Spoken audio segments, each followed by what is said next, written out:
we're going to take a look at people, markets, economies, and ventures.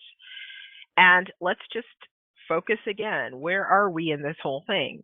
We have talked about environment, ecosystem, competition, and your business. And with this particular section, we are going to talk about all of this in some way, or at least it's some way related to the entire business context.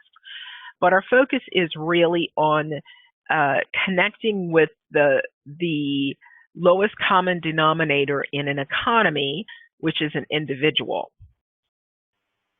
So those individuals, they become stakeholders depending on their role in relationship to your business model. They may be a part of your corporation. They may be collaborators and partners. They may be people who create channels for you. They might be customers. They might be members of the community, the local community, the international community. So stakeholders are all around us, but they are still, as people, the individual is the lowest common denominator in an economy. So let's take a look at what it means for people to be the center of economies. First of all, if people didn't exist, there would be no markets nor economies. Economies are created where there is exchange of value. Markets are not about you, not about your company, but other people. Echo. If you were the only person in the world, there would be no need for your venture. Of course, you could just want to keep yourself busy, so definitely that might be the case. But if there was no other person besides yourself, there would be no need for your venture. And remember, that's because business and economy is created because there is an exchange of value. So with that understanding that the lowest common denominator in an economy is an individual, we need to look at how we view economies and markets. First of all, people are the center of economies and markets.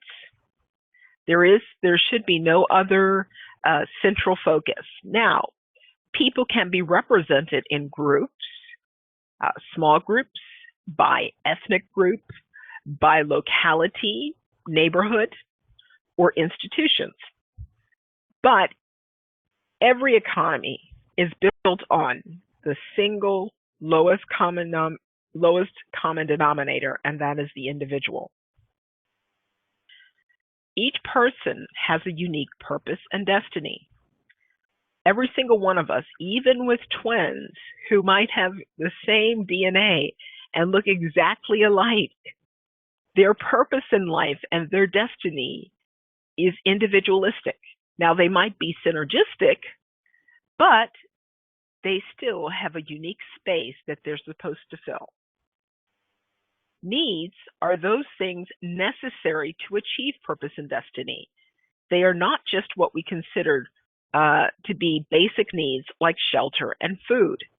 So, for example, if we are to teach people to have joy and fun in life, for example, someone might have an expression of being a tour guide or being a wild water rafting guide, okay? So what they need in order to achieve that successfully is different.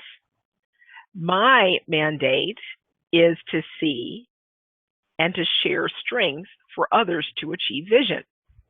So my path is going to be different than yours. And so the needs that I have in order to achieve that are different. Now let's take a quick look.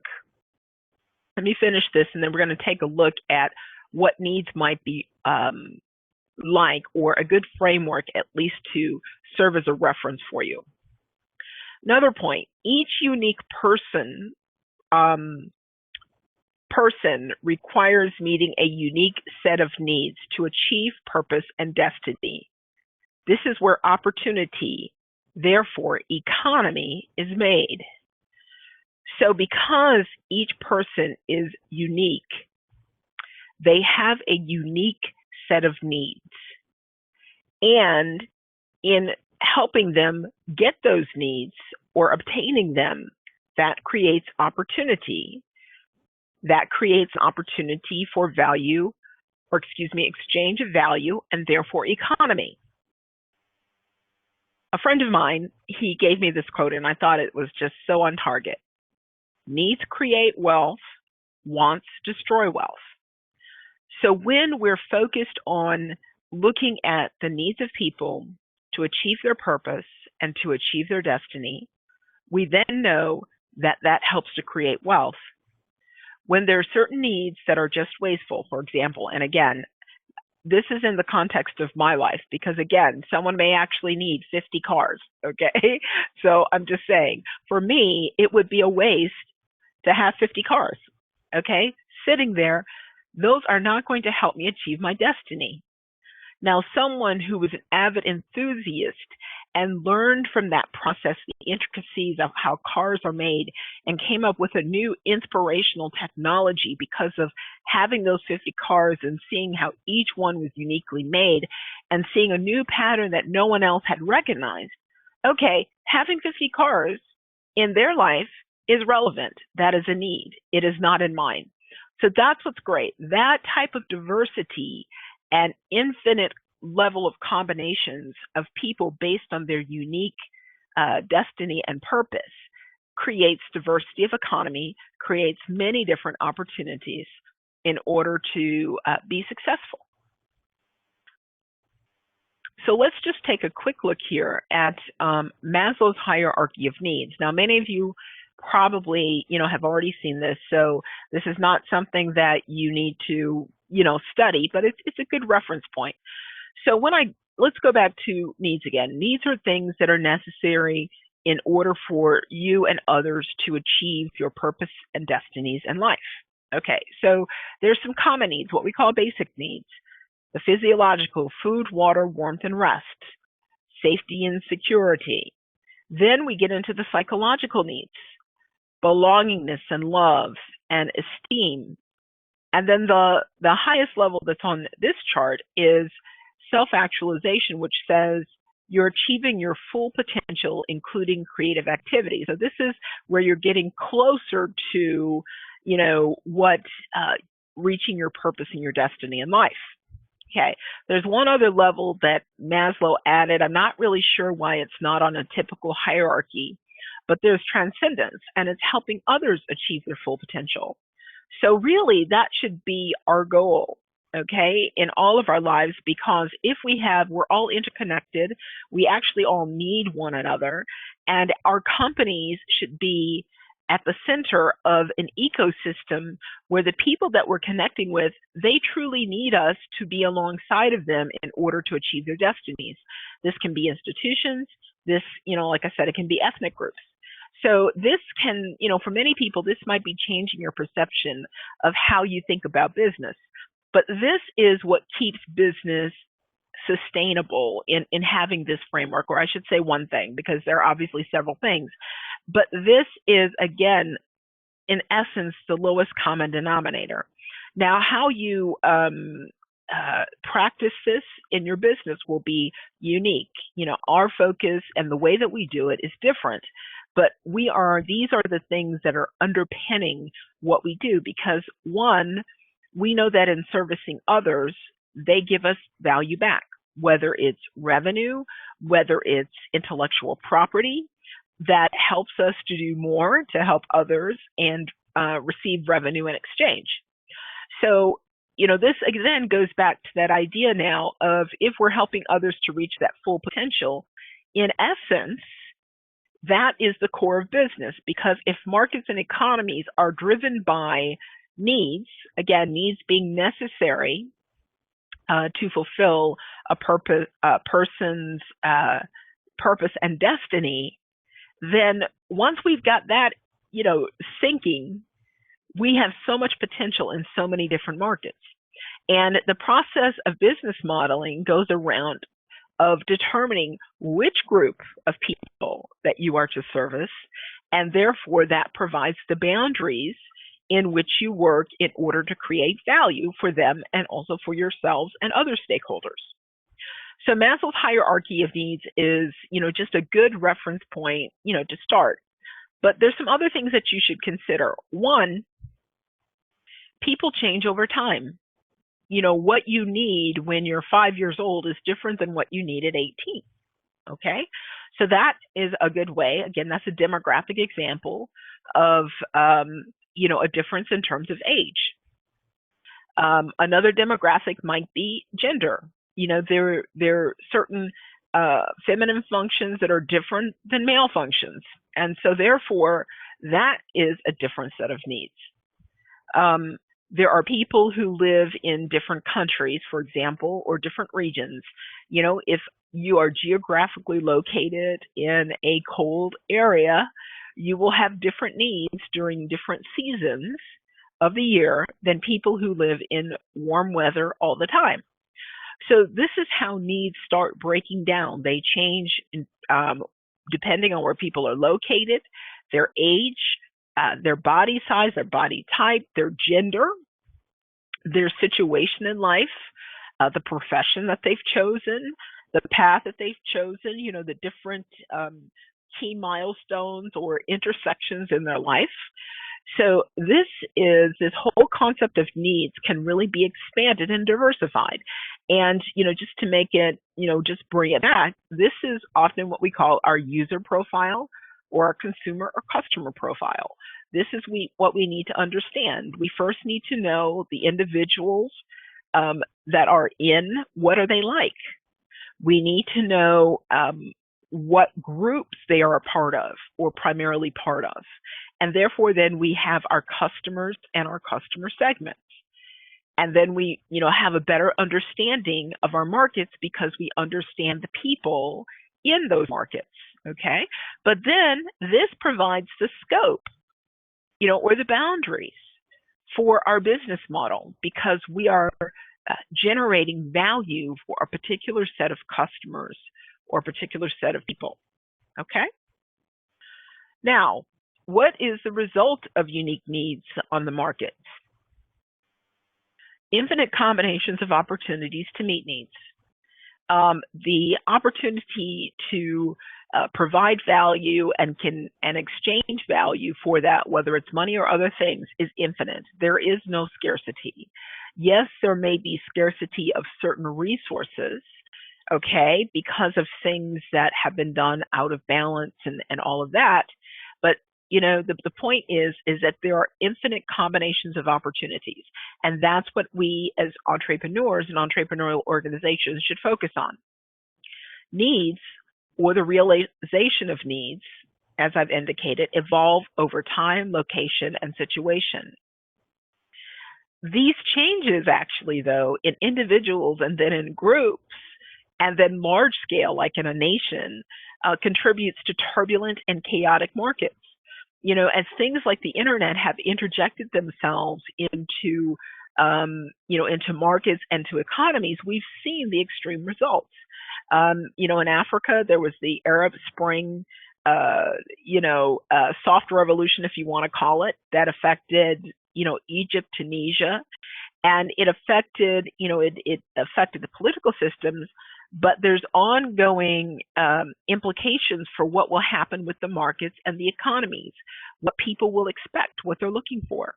And there was already a market that wanted something different, a market that wanted a voice. And the people, or I should say the companies and the ventures who allowed them to have the tools to meet that need because they wanted a voice were Facebook and Twitter. Okay. And so that is, those are very simple examples, but that is what's driving all of the varieties and the change and the disruption because people, individuals, groups of people, nations are evolving quickly because of many things that are going on. And that's what you have to begin to be able to, I won't say manage, facilitate and work along with. It's like riding a wave. You don't want to be, overpowered by the wave, but you want to be able to ride the waves, the ups, the downs, the way it turns, and navigate that. And so this is, when we get back to this now, we are truly understanding how markets and economies work. So in essence, nothing is constant except people have needs. This will also require a new framework to navigate the opportunities. There are different elements that we can see in research and how different companies apply things. And so it is very obvious that, there is a leading edge of turning our society and our world towards that so that we can work with the flow of how things are actually to be done. What I think most companies don't understand, even new entrepreneurs, is that the old history was, humans trying to control their environment. And that is one thing that we cannot do. When we look at things and the dynamics, and when you look at globalization and everything, we can't control that. The struggle that we're having right now is that, one, organizations, governments are trying to control it instead of flowing and figuring out how to leverage it and develop new interventions that get those results, get the positive results for the people, for the nation, for the markets, for the customers. That is the difficulty, I think, more than anything else. We have mindsets and behaviors that have to shift. And so as we do that, we're going to see, once there is this epiphany amongst the majority of the market, not the markets, but companies, we're going to see tremendous changes. And in fact, we're going to see there are already a lot of opportunities, but what we're going to see is, as one opportunity is taken advantage of, we're going to see another one just come, and it's going to be such a constant thing. So in that type of context, there is a lot of chaos, there is a lot of disorder, because things are shifting. There's always some type of disruption. However, that is the creative zone. That is the opportunity zone. And I'm sure you've heard this before. It talks about the yin and the yang, which symbolize crisis, and opportunity, or chaos in order, or crisis and opportunity. That's not necessarily precise definitions, but the idea is that in chaos, there is opportunity. And so what we need to understand is, how do we create order out of that chaos and harness it? Okay, it's almost like having, a wild horse or a Mustang that's never been saddled. Okay, you don't want to break the spirit of the horse, but you want it to, come under. You want it to. You want to be able to harness the energy of that wild animal. And so there's a balance that has to come between the horse and the rider in order to do that, because the rider cannot try to control the horse too much, because then that would break the spirit of the horse. Or the horse, okay, when it sees an opportunity, it may have submitted, for example, it could actually decide to leave and not want to interact with the rider any longer because of the cruel, harsh punishment. Or the spirit is broken and the horse literally just withers and dies. Okay, so there's a very fine line and balance that's achieved when someone rides a stallion or a wild horse that is, basically on its own doing its own thing. But to have that spirit and that power of the animal working with you and in synergy with you to go faster and to move across the land is, exhilarating. It's great. So we want that same type of thing with the chaotic environment that we're dealing with. So we really can't control it, but we can influence it just like it influences us. So what we're trying to learn is how to develop business models that influence that and create this dynamic so that there's a win-win, so that we're harnessing the power and the energy of that chaos or the environment, but and it's not taking us under. We're able to ride it and work with it. Okay, so that's really a different framework and a mindset. And so, the process that you're going through with this venture creation workshop and then the boot camp is going to help you, get rid of those strongholds. The idea is not to form a specific mindset for you as you're moving and shifting, but it's to help you break down your preconceptions and notions and open up and look and see the possibilities, but have a process and system that allows you to develop whatever new mindset, whatever new focus that you need to do. So, for us, we can see that at AfriBiz, we can see that entrepreneurial leadership is a key that unlocks the potential of today's markets, because this whole idea of helping people achieve their purpose and their potential is not just about your internal organization. It's talking about all your key stakeholders. And so you need a method that allows you to do that in principle. Now, how it appears or manifests in your organization and the things that you do will, of course, be unique and different for each venture, because it is going to be based on the context of your strategy, of your business model, and it is going to work with that, or it should. You shouldn't be using things that do not align with your corporate strategy and your business model. And that's one of the things that we're going through, basically every single process, every single thing. I'm not going to catch everything all the time, neither is my team, but the idea is that we continually look and evaluate, is this really helping us achieve what we want to achieve in the way that we want to achieve it? Okay, so when we look at this then, so remember, just going back to just a summary. So an individual is the lowest common denominator in a market or economy. And economy is created because there are other people involved. Okay, and so when we talk about economy, we can talk about ecosystem. And what I tell people is that AfriBiz is actually a representation of an ecosystem economy. This is an example of, our stakeholders. And you see all of them looped around, and they provide value to us in some way, and we provide value to them.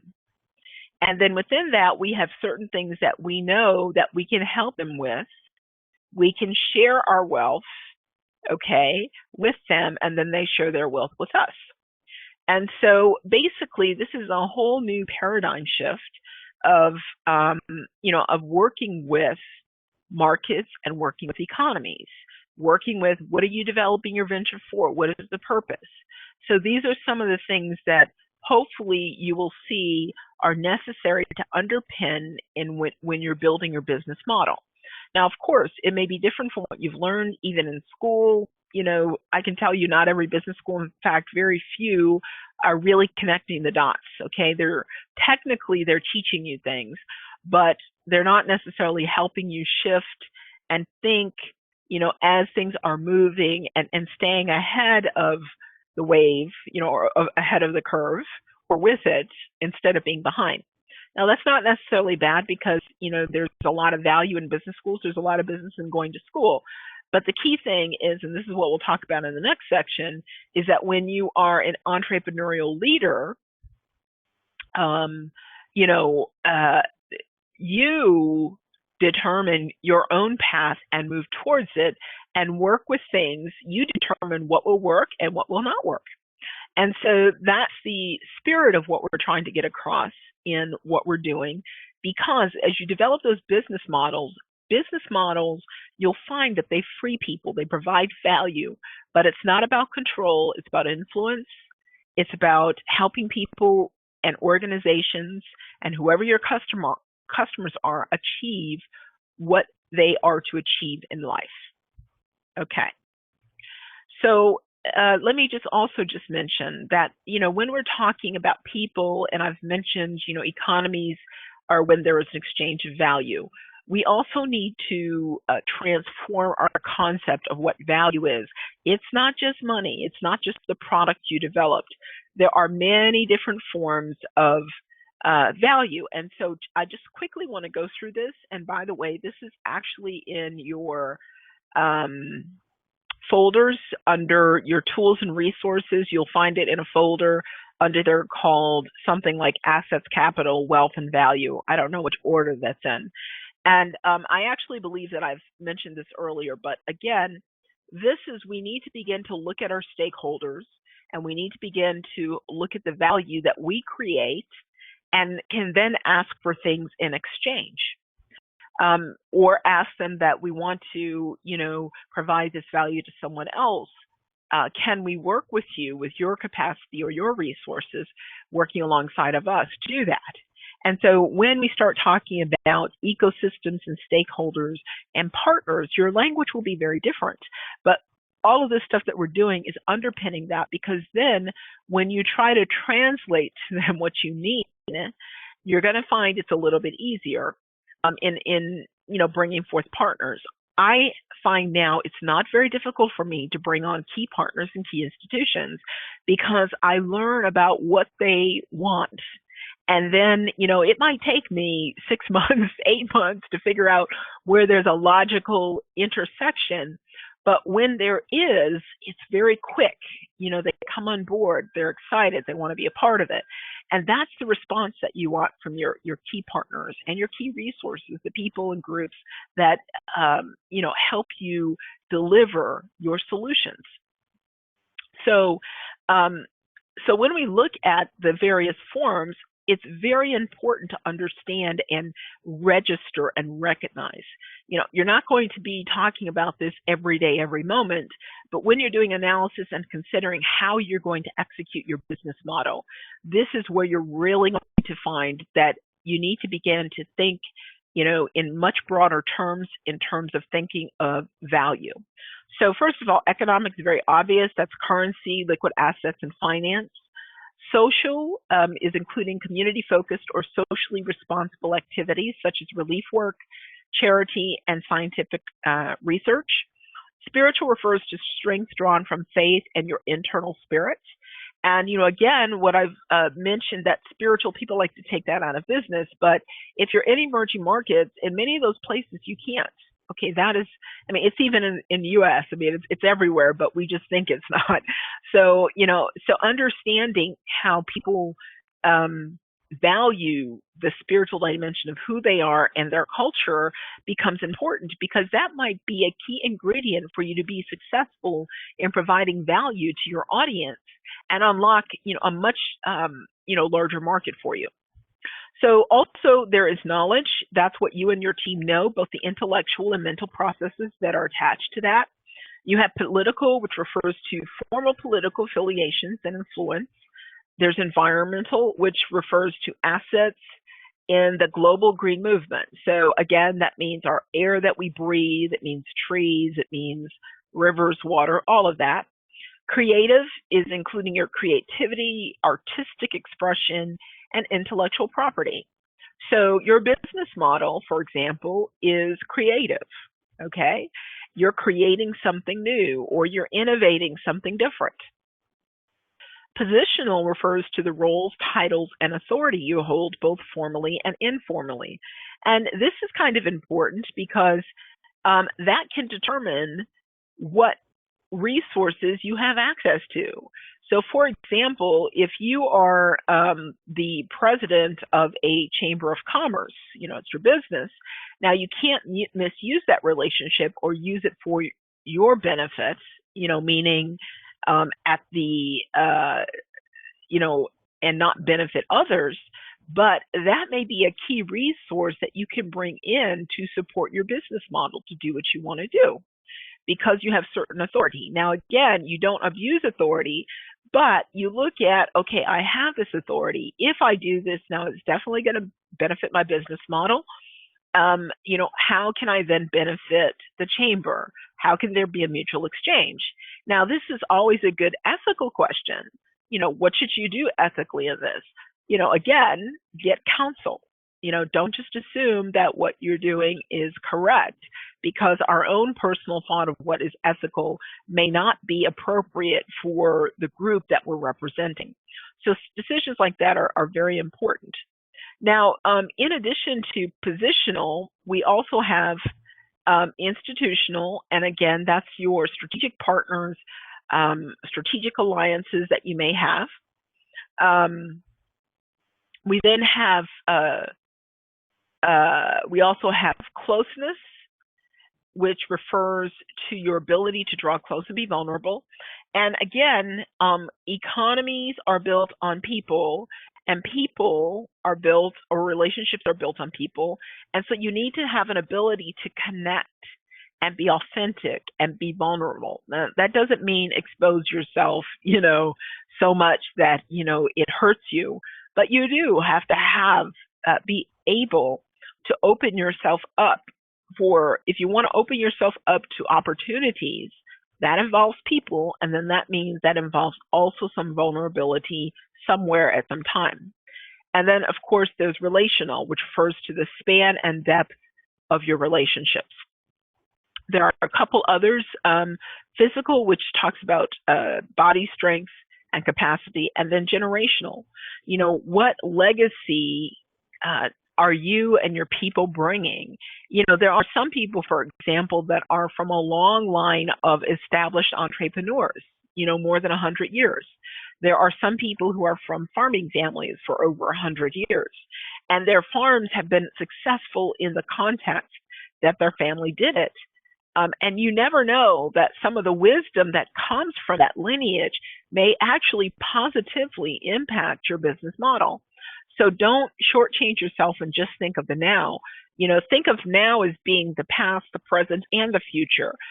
What is the interrelationship and intersection of these time spaces, and how can you synergize that when you talk about generational aspects, to execute and have a successful and significant business model today?